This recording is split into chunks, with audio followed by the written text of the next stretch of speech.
pam, pam, pam. Allez, on y va. Avant toute chose, je voulais vous présenter mes vœux pour l'année 2023 qui commence. Mes vœux de santé, de bonheur, plein de vœux en blanc. Alors ces vœux, c'est vrai, je les ai donnés aux Français le 31 décembre dernier, comme le veut la tradition. Je crois, manifestement, il y a une partie de ces vœux, j'ai été mal compris. Maria Zakharova, la porte-parole du ministère russe des Affaires étrangères. Madame Zakharova, merci d'avoir consacré du temps à cette interview. Les dernières déclarations du président français Emmanuel Macron sont terrifiantes. Il a notamment promis de fournir à l'Ukraine des avions de chasse Mirage 2000, mais tout le monde s'attend à ce qu'elle annonce d'un jour à l'autre l'envoi d'instructeurs militaires français en Ukraine. Mais qu'est-ce qu'il veut juste, Macron ? Il me semble que Macron cherche l'amour. Comme l'héroïne du film qui porte son nom, Emmanuel, il se jette d'une passion à l'autre. Il a passionnément aimé la Russie, puis il a passionnément aimé le régime de Kiev, et il déteste maintenant tout aussi passionnément la Russie. Son autorité est une autorité de rien du tout. C'est une autorité qui ne vaut pas cher. Elle est fondée sur une popularité momentanée. Le nombre de likes, de références à tel ou tel site ne signifie pas que les informations diffusées soient exactes. Il s'agit uniquement d'indicateurs quantitatifs.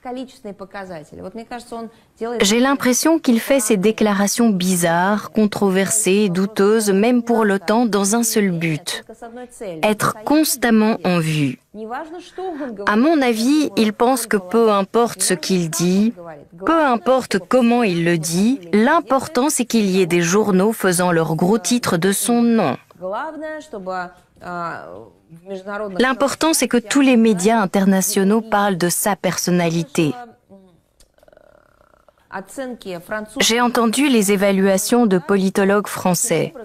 Selon eux, Macron cherche ainsi à se paver la voie pour accéder au pouvoir au sein de la Commission européenne ou de l'Union européenne, simplement en augmentant sa cote de popularité par tous les moyens.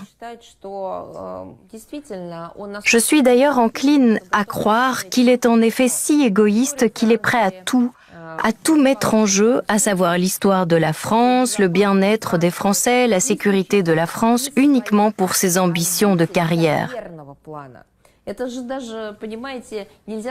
Ce n'est même pas comparable à Napoléon. Napoléon avait les ambitions d'une véritable personnalité, pour ainsi dire. Nous ne sommes absolument pas des fans de Napoléon. Comme vous savez bien, il a tenté d'envahir la Russie, il est venu à Moscou et l'a incendié. Mais ensuite, des soldats russes l'ont accompagné jusqu'à Paris pour qu'il ne se perde pas. Au moins, il avait des ambitions liées à son pays, qu'est la France. En revanche, les ambitions de Macron ne concernent que lui-même.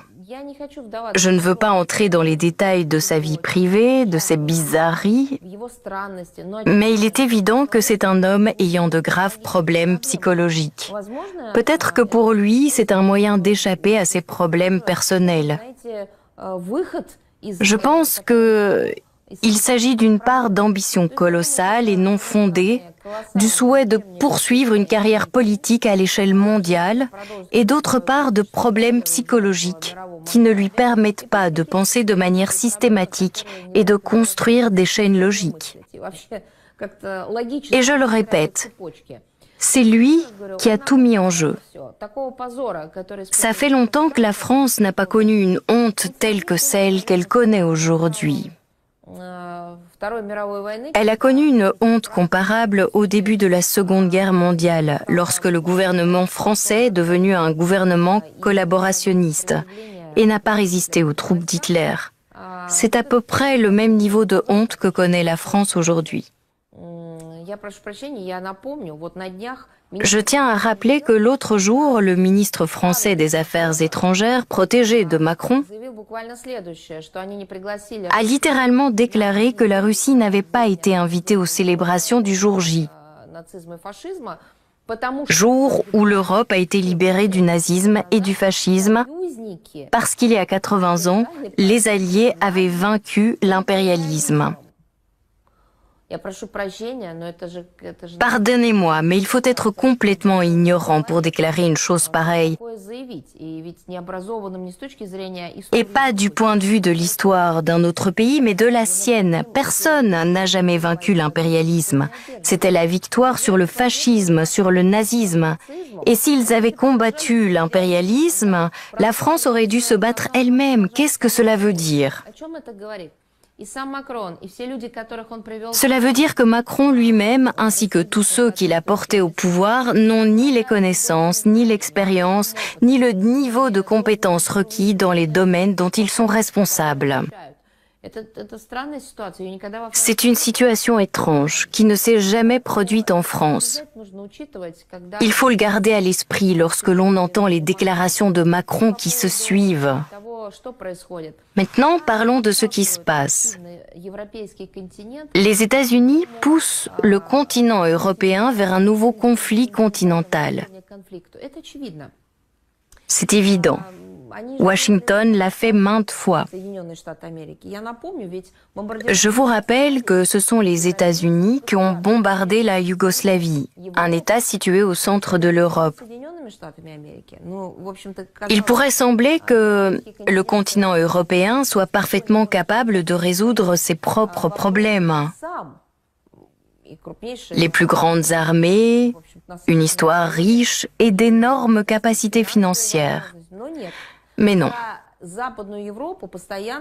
C'est Washington qui a constamment pris des décisions pour l'Europe occidentale et a essayé de faire la même chose avec la Russie. Cependant, la Russie a clairement indiqué qu'elle n'était pas satisfaite de cette approche. Notre culture, notre histoire, notre souveraineté et notre indépendance, nos intérêts nationaux sont plus importants que d'être le vassal de Washington. L'Europe occidentale ne pouvait pas en déclarer autant, compte tenu du fait que la France, sous Macron, à notre regret, est devenue absolument dépendante des forces politiques de Washington. Ensuite, nous y répondrons. Quand et si ces décisions exprimées par Macron sont mises en œuvre, la France essuiera malheureusement une réponse russe. Et dans ce cas-là, les Français devront s'adresser à leur président et se rappeler que nous ne voulions pas d'une telle évolution. Je voudrais maintenant parler de nos partenaires de l'Afrique. Sergueï Lavrov vient de rentrer d'une tournée dans ce continent. C'est sa 6e tournée en 2 ans. Comment le ministère russe des Affaires étrangères évalue-t-il les relations actuelles de la Russie avec l'Afrique, étant donné qu'il y a beaucoup d'invités africains au Forum économique et qu'hier, le président du Zimbabwe était sur la scène aux côtés de Vladimir Poutine? L'Afrique pour nous, ce n'est pas la conjoncture du moment. Ce n'est pas le besoin passager de remplacer un partenaire par un autre. Nos relations avec l'Afrique sont anciennes. Peu de gens le savent, mais l'Union soviétique a été la force motrice qui a aidé des dizaines de pays africains à accéder à l'indépendance. Il ne s'agit pas uniquement de pays africains, mais aussi de pays asiatiques qui étaient des colonies ou des semi-colonies de l'Occident. C'est notre pays qui a joué le rôle clé dans le processus de décolonisation. Et d'ailleurs, cela s'est produit précisément après la Seconde Guerre mondiale, pour nous la Grande Guerre patriotique. Et je pense qu'il est juste de dire que l'Union soviétique, ayant acquis un énorme capital politique après avoir vaincu le nazisme et le fascisme, le capital politique, c'est le droit de parler en son propre nom et le droit de définir l'agenda international. Il ne faut pas oublier le sacrifice que notre pays a accompli et la façon dont il a libéré le monde de la peste brune.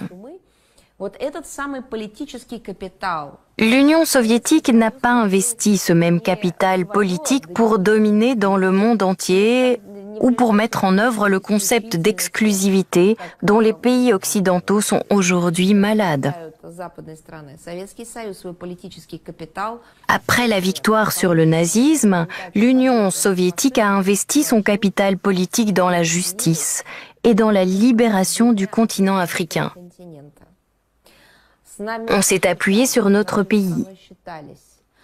Notre pays avait les capacités d'influencer le cours des événements. Et au lieu d'en tirer parti, de réorienter les matières premières de l'Afrique vers l'Union soviétique, de coloniser de nouveau ce continent, cette influence a été utilisée pour leur libération, pour leur donner la possibilité de vivre une vie décente, de parcourir un chemin difficile. Nombreux sont ceux qui le parcourent toujours. Le président du Zimbabwe s'est exprimé très franchement à ce sujet hier lors du forum. Vous l'avez remarqué? Très franchement, sans grand discours, en termes simples, avec des exemples simples. Jamais ils n'échangeront leur liberté contre une vie peut-être en rose et plus prospère, mais sous l'oppression de quelqu'un d'autre. Tout simplement parce qu'ils connaissent le prix de cette victoire, le prix de la lutte pour l'indépendance et pour être considéré comme un être humain et vivre une vie digne. Par conséquent, nos relations ne sont pas uniquement fondées sur des besoins momentanés. Ces relations ont une histoire extraordinaire. L'Afrique le sait et s'en souvient. Elle ne cesse de nous en parler, elle nous remercie. Lors de la tournée africaine de Sergueï Lavrov, plusieurs pays africains nous ont exprimé des mots d'espoir liés au rôle actuel de la Russie sur la scène internationale. D'ailleurs, les pays africains, contrairement aux pays européens, sont conscients qu'aujourd'hui, le monde connaît des changements. Et les systèmes précédents, bipolaires ou avec le diktat des pays du milliard d'or ou de la mentalité colonialiste, n'existeront plus.